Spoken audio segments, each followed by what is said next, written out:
Bulletproof nga ba ang tubig? Ang malas mo talaga.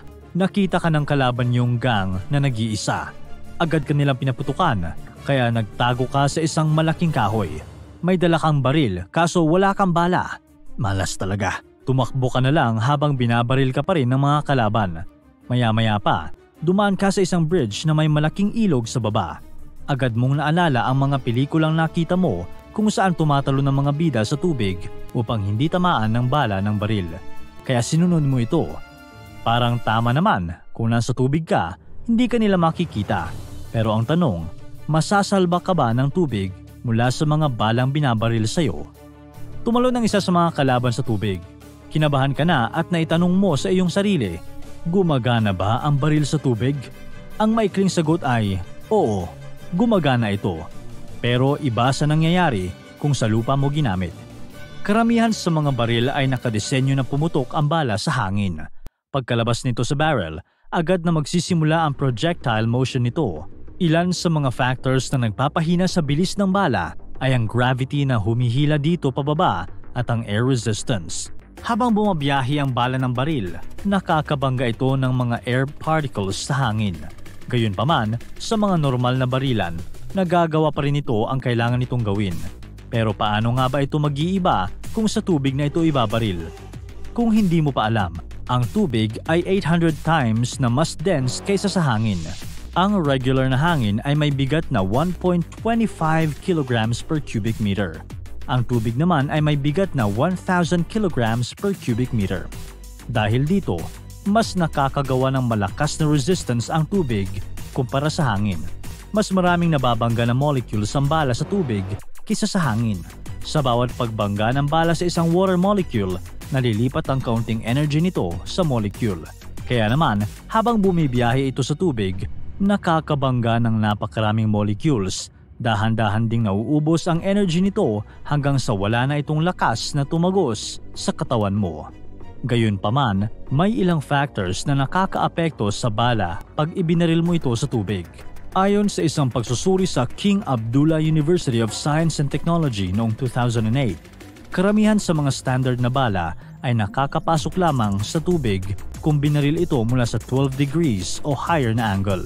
Sa madaling salita, kung binaril mo ang isang anyo ng tubig mula sa 5 degrees na angle o kahit 11 degrees na angle, tatalbog lang ang bala sa tubig at hindi nito kayang makapenetrate. Kaya naman, magdasal ka na lang na nasa maling mga angle nagpapaputok ang mga kalaban mo. Paano kung nasa angle nga ang mga kalaban mo na mataas sa 12 degrees? Tatamaan ka ba sa ilalim ng tubig? Ang sagot ay nakadepende sa uri ng bala na ginagamit. Magsimula tayo sa mga malalakas na baril, rifles at machine guns. Sa pelikulang Saving Private Ryan, nang nagdock ang mga barko ng Allies sa isang dagat sa Normandy, France, agad silang pinaputukan ng mga Germans gamit ang machine guns. May ilang sundalo na tumalon sa dagat para iwasan ang mga bala, pero kahit nasa ilalim na sila, natamaan pa rin sila. Ang tanong, tama nga ba ito? Sa isang Smithsonian experiment, sinubukan ng isang grupo na i-recreate ang nasa Saving Private Ryan. Gumamit sila ng isang modern rifle na katulad ng ginamit sa movie. May bala itong 7.62mm at may velocity na 2,700 feet per second. Point blank itong nakaharap sa target pero hindi pa rin umabot ang bala. Ganito din ang resulta sa experiment na ginawa sa isang episode sa Mythbusters. Sinubukan nila kung anong mangyayari sa bala ng iba't ibang mga baril pagpasok nito sa tubig. Ilan sa mga ginamit ng grupo ay isang .223 caliber na may balang may bilis na 2,500 feet per second at .50 caliber na may balang bumibiyahe sa bilis na 3,000 feet per second. Paglabas ng bala sa barrel, sa sobrang lakas nito, bumabiyahe ito sa supersonic speed. Pero nang tumama na ito sa tubig, may kakaibang nangyari. Umabot lamang ito ng 3 meters. Para malaman mo ang diferensya, ang mga baril na ito ay kayang umabot ng 350 hanggang 550 meters sa lupa. Maliban doon, nabasag ang mga bala pagdating nito ng 3 meters. Anong nangyari? Simple lang. Pagpasok ng bala sa tubig, agad itong sinasalubong ng resistance. Ito ang nagpapahina sa takbo ng bala. Ang resistance ay proportional sa bilis ng bala. Ibig sabihin, kung mas mabilis ang bala, mas malakas din ang resistance. Sa sobrang lakas ng resistance ng mga malalaking armas, na overpower nito ang bala, na siyang rason kung bakit nabasag ito. Gamit ang principle na ito, siguro alam mo na mas maganda ang performance ng mga hindi gaanong kalakas na baril. Tama ka dyan. Kung ibabaril mo ang isang handgun direkta sa ibabaw ng tubig, aabot ito ng 7.2 feet sa ilalim ng tubig. Kaya naman, kung tumalon ka sa tubig para iwasan ang mga baril ng kalaban mo, magdasal ka na lang na hindi handguns ang dala nila. Dahil kung ganoon, kailangan mo pang mag-dive ng hanggang 9 feet para hindi ka talaga matamaan. Kahit nasa 8 feet na lalim ka, pwede ka pa ring tamaan at magkaroon ng flesh wound.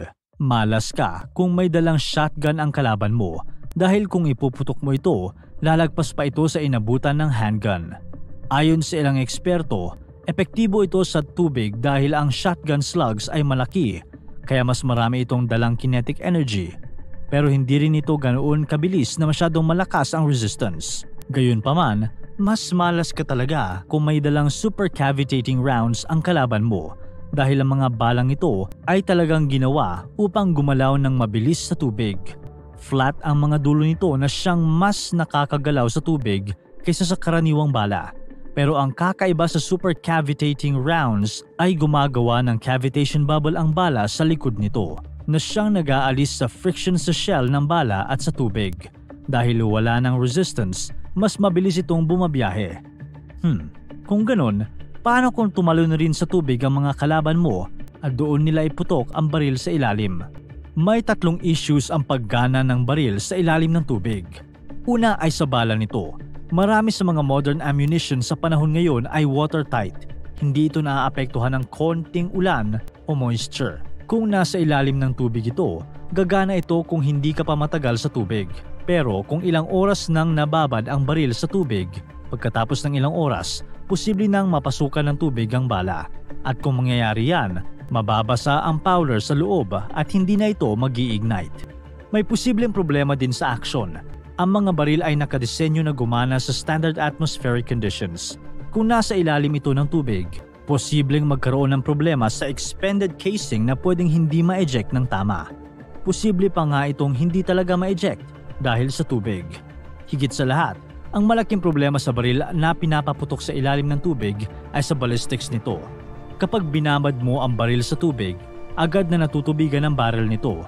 Lahat ng tubig sa loob ay kailangan pang itulak ng bala pagputok ng baril. Kung minsan, depende sa taas ng barrel ng isang baril. Ang tubig sa loob ay mas mabigat pa sa mismong bala na nagpapahina sa bilis ng bala. Pagkalabas ng bala sa barrel, hindi na ito kasing bilis at naaapektuhan na rin ang stability ng bala. Dahil dito, hindi aabot ng malayo ang bala at hihinto lang ito. Nakita ang konsepto na ito sa pelikulang John Wick 3, Parabellum, nang nahulog siya at ang kanyang kalaban sa swimming pool. Agad na dumistansya papalayo si John Wick nang magpaputok na ang kalaban. Nasa 3 feet lang ang distansya nila pero hindi umabot sa kanya ang bala. Isipin mo na ang isang 9mm handgun ay dapat may range na 50 feet pero huminto na ito at lumubog bago umabot kay John Wick. Agad namang lumangoy si John Wick at dinikit ang barrel sa ulo ng kalaban saka pinutok. Siyempre, agad na namatay ang kalaban dahil paglabas ng bala ay may bilis pa ito nang tumama sa ulo. Kung may mga bala na nakadesenyo na bumiyahe sa tubig, may mga baril ding ginawa upang ipaputok sa ilalim ng tubig. At isa na dito ang Soviet APS underwater rifle. Hindi tulad ng ibang mga baril, gumagamit ito ng pressurized gas at hindi combustible propellants upang hindi maging issue ang paglubog ng mga cartilages. Kakaiba rin ang bala ng baril na ito. Imbes na may bilog na katulad ng mga karaniwang baril, ang lumalabas sa Soviet APS ay mga metal bolts na may korteng dart. Sa korteng ito, mas mabilis itong gumalaw sa tubig. Higit sa lahat, wala itong rifling sa loob. Kaya sa technical terms, hindi talaga ito matatawag na rifle. Ang metal bolts lang ang nasa loob at nakadepende ang stability ng bala nito sa mismong hydrodynamics ng tubig.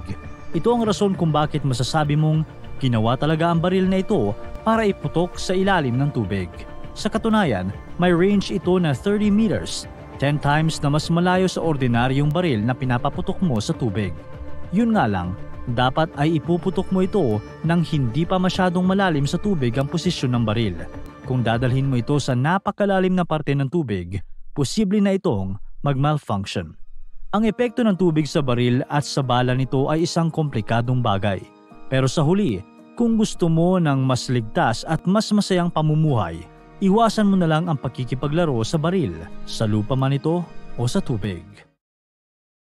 Para tuloy-tuloy ang saya at kwentuhan, huwag kalimutan mag-subscribe sa Bubbly YouTube channel at pindutin ang notification bell.